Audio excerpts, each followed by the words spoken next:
A report from research organisation UK in a Changing Europe has flagged the connection between decreased public sector productivity and the impact of delivering Brexit.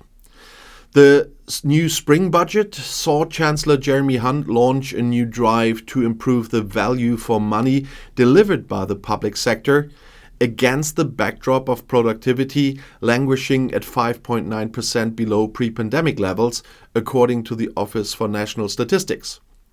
UK in a Changing Europe's new report, Brexit and the State, makes a direct link between the effort required to deliver on 2016's referendum decision to leave the European Union and the increased size of government. Figures published this week show the civil services full-time equivalent headcount grew to 503,000 in December, up from 384,000 immediately before the EU referendum, which was a post-war low. The UK ICE report says Brexit is the principal reason for civil service staff numbers growing by around 100,000 over the intervening period, although it acknowledges staff increases connected to the COVID-19 response and migration that is seemingly unrelated to Brexit.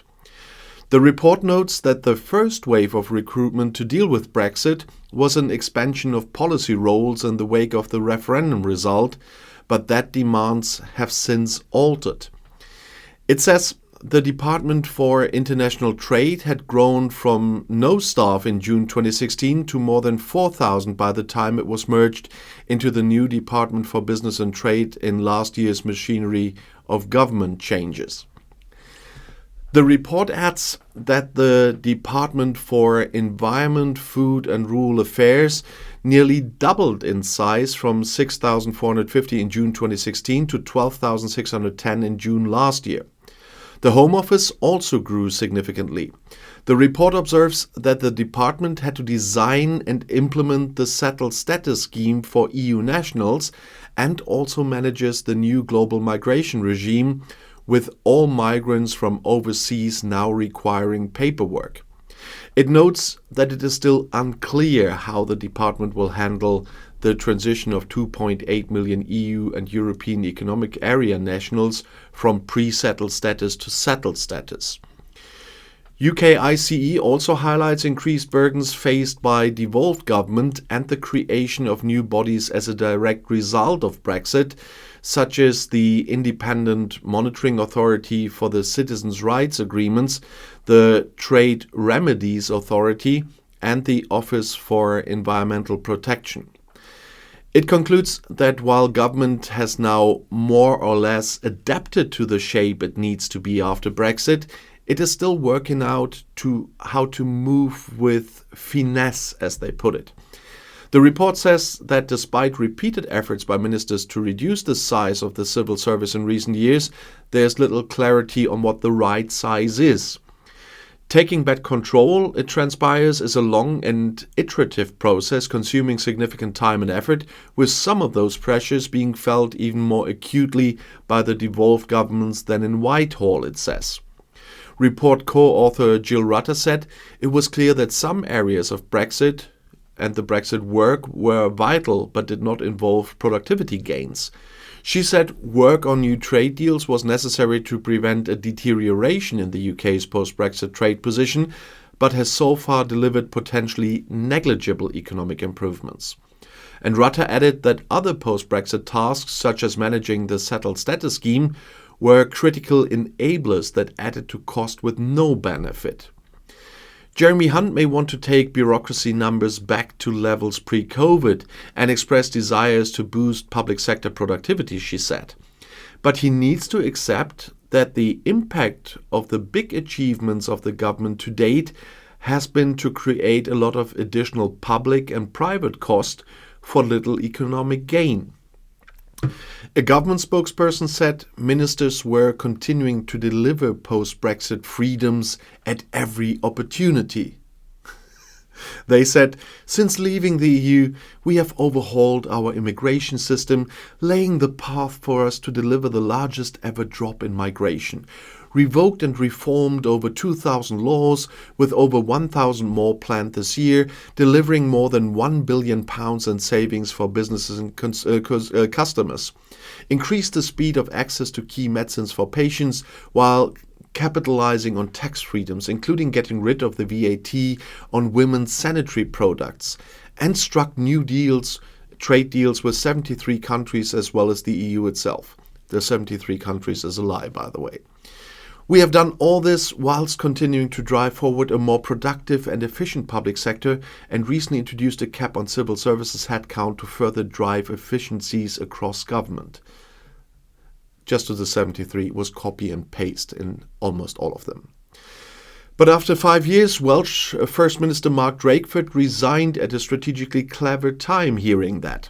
Wales, the nation within the United Kingdom with almost as many sheep as people, is rarely in the headlines. In contrast to Northern Ireland or Scotland, everyday political life is not very dramatic, and this policy has been shaped by First Minister Mark Drakeford from the Labour Party over the past 5 years. Wales has not been rocked by a civil war like Northern Ireland, and there are no desires for independence like in Scotland. On the contrary, says Drakeford, although it's changing a bit. The majority of Welsh people are still convinced that membership of the United Kingdom is expedient, but that could change quickly if people could no longer recognize this purpose. In the end, the whole thing is a club of 4 nations: England, Wales, Scotland and Northern Ireland. You have to be able to show people why it makes sense to be there. However, what Wales receives from London has decreased significantly in recent years. The outskirts of the kingdom feel neglected. I very much hope that this would change under a future Labour government. That was said by the First Minister, the head of government of Wales until that point. And Drakeford said, "Our main trading partner for 40 years has been the European Union. Brexit created trade barriers that were completely unnecessary." Under the Conservative government, England and London have once again become the epicenter of British politics. Mark Drakeford experienced 4 Conservative prime ministers during his time in office, and he said diplomatically that he was able to talk to everyone. The political damage caused by Boris Johnson continues to burden Wales to this day. Brexit is a big challenge for Wales. Industry and agriculture are important in Wales. Our most important trading partner for 40 years was the European Union. Brexit created trade barriers that were completely unnecessary. I know I'm repeating him, but it's important. The disadvantages are far greater than the advantages. I very much hope that the British Labour government can minimize this damage. The friendly, grey-haired gentleman with the burgundy ties belongs to the left wing of the Labour Party. Drakeford was born 70 years ago in the Welsh provinces into a family of teachers. He was already interested in politics and power structures as a teenager. He was 14 years old when the current King Charles was crowned Prince of Wales by his mother in a pompous ceremony. He refused to take part, by the way. And to this day, like the Swiss, he's a convinced Republican. The two nations have a lot in common. Wales and Switzerland are small countries with several languages, have a long history and an ancient culture, combined with the same challenge: to preserve what makes us special and unique, but still not to fall into backwards navel-gazing, but rather from it to gain self-confidence, to engage with the rest of the world, says Drakeford. At the end of last week, Drakeford withdrew from the political world. He strategically chose the time of his resignation, before the British elections in the second half of the year. In this way, his successor can be chosen by the Welsh Labour Party. And Drakeford, who once studied Latin, wants to read more again and devote himself in particular to his garden, the daffodils and the bulbous vegetables he has there. But to be honest, you know that I'm not a fan of Labour, because I'm a conservative myself. But still, I have to say, I'm watching British politics for a long time. And unfortunately, I have to say that Labour was doing a much better job in Wales than it did than the Conservatives did in England and for the rest of the UK, including for Wales, because he is right. Brexit was not chosen by the Welsh in Wales. The majority of the people who voted in Wales on the day of the referendum voted to leave the EU. But if you have a very close look at the whole situation, it was the English in Wales that made that different, and not the Welsh in Wales. And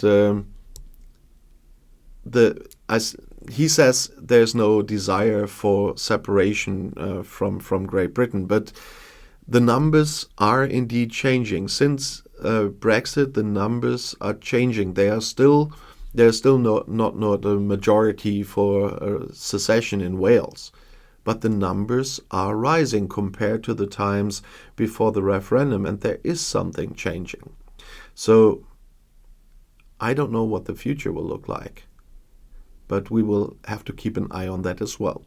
And if you want to know more, the next video is right here in the end screen. I'll see you there. I'll be back.